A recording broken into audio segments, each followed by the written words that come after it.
Hello everyone, welcome back to S biology. और आज के वीडियो में अपन डिस्कस करने वाले हैं फियोफाइसी के बारे में। पिछले वीडियो में अपन ने क्लोरोफाइसी पढ़ा था, डिस्क्रिप्शन में लिंक दिया हुआ है, अगर किसी ने नहीं देखा तो वो वहाँ से देख सकता है।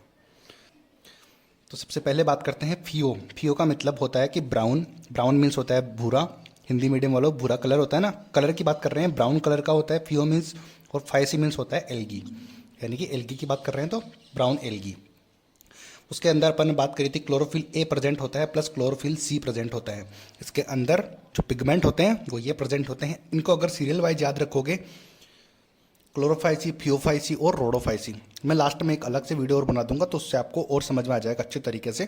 पहले आप इनको एकदम अच्छे से देख लो, उसके बाद मैं अलग से वीडियो बना दूंगा जो भी कन्फ्यूजिंग है उनके बारे में। ठीक है। प्लस इनके अंदर प्रेजेंट होता है कैरोटिनोइड्स प्लस जेंथोफिल्स। ठीक है, ये फियोफाइसी के कुछ कैरेक्टर्स हैं।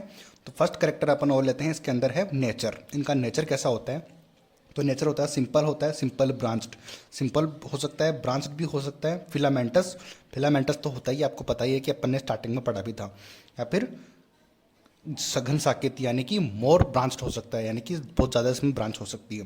अब फिलामेंट्स का एग्जांपल अपन ने दे रखा है एक्टोकार्पस।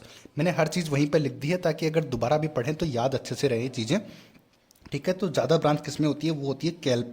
याद करो वो दिन आपको मैं जब सवाल पढ़ा रहा था, एल्गी जब ने स्टार्ट किया था, तब वहाँ मैंने बताया था, हेल्प्स के एग्जाम्पल से मैंने बताया था कि हेल्प सबसे बड़ी चीज़ वही होती है, किसी की हेल्प करना।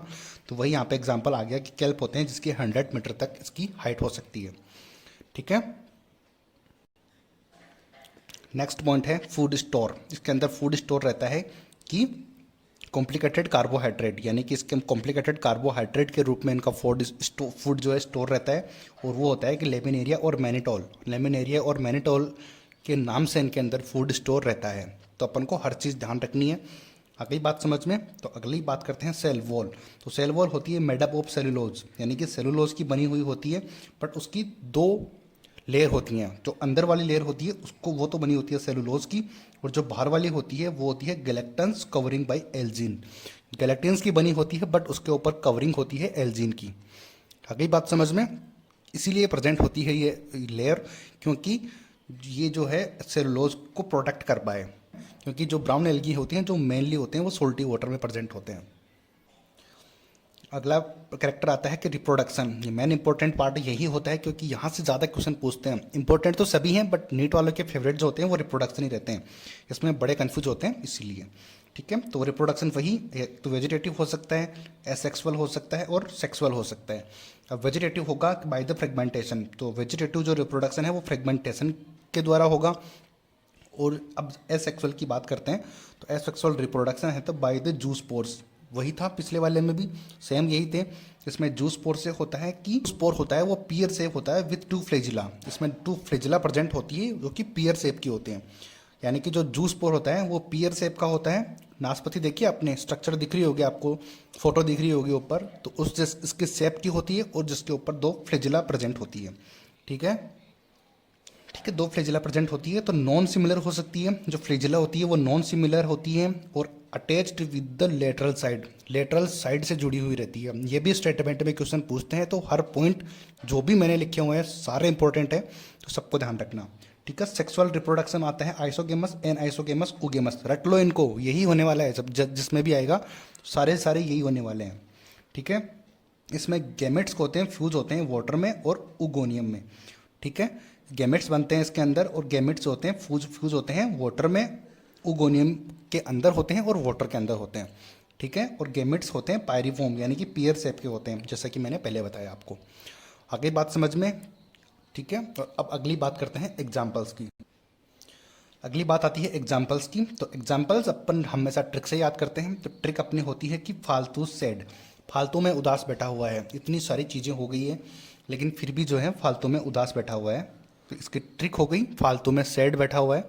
ठीक है। तो एफ से याद रह जाएगा फ्यूकस, एल से याद रह जाएगा लेमिनेरिया, एस से रहेगा सार्गासम, ई से याद रहेगा एक्टोकार्पस और डी से रहेगा डिक्टोयोटा। इस तरीके से सारे एग्जाम्पल याद रह जाएंगे। अब जहाँ कहीं भी अपन ने नोट लिखा हुआ है तो उसको बड़े ध्यान से पढ़ना बहुत ज़रूरी है। अपने एनसीईआरटी में पॉइंट दिए हुए हैं कि जो प्लांट बॉडी होती है अटैच्ड बाय द सबस्ट्रेट, जो फियोफाइसी होते हैं उनके जो प्लांट जो होते हैं वो सबस्ट्रेट से जुड़े हुए होते हैं, उसको बोलते हैं होल्ड फास्ट। इसको याद कैसे रखेंगे कि होल्ड करने की चीज़ होती है, सबस्ट्रेट पे कोई चीज़ कब जुड़ी रहेगी या फिर कब चिपकी रहेगी, जब उसको कुछ होल्ड करेगा। तो इसको होल्ड से याद रखेंगे, होल्ड फास्ट। ठीक है, होल्ड याद रखेंगे और आगे फास्ट लगा देंगे। ठीक है, यानी कि वो बहुत तेज़ पकड़ने वाली चीज़ है। ठीक है, अब लीफ लाइक फोटोसिंथेटिक ऑर्गन, अब इसके अंदर फोटोसिंथेटिक ऑर्गन होता है जो कि पत्ती के जैसा होता है, उसको क्या बोलते हैं, फ्रॉन्ड बोलते हैं। अब पत्ती पत्ती के जैसा होता है बट पत्ती तो नहीं होती, इसलिए क्या होता है वो फ्रॉड कर दिया ना उसके साथ, तो इसलिए याद रखेंगे फ्रॉड से। ठीक है, फ्रॉड या फ्रॉड सेम सेम से वर्ड हैं, तो इससे याद रह जाएगा आपको। अब इसमें प्रेजेंट होती है 2 to 8 फ्लैजिला प्रेजेंट हो सकती है, इक्वल हो सकती है और एपाइकल। ये इसकी फ्लैजिला का टाइप हो सकता है। आपने टेबल देखी होगी इस चैप्टर के अंदर, उसमें सब लिखा हुआ है। ठीक है, तो हर चीज़ अपन कवर करेंगे। तो आई होप कि आपको ये फ्यूफाई से समझ आया होगा। अगर समझ आया है तो लाइक ज़रूर करना, शेयर ज़रूर करना, सब्सक्राइब करना नहीं भूलना। मिलते हैं अगले वीडियो में। Thank you so much.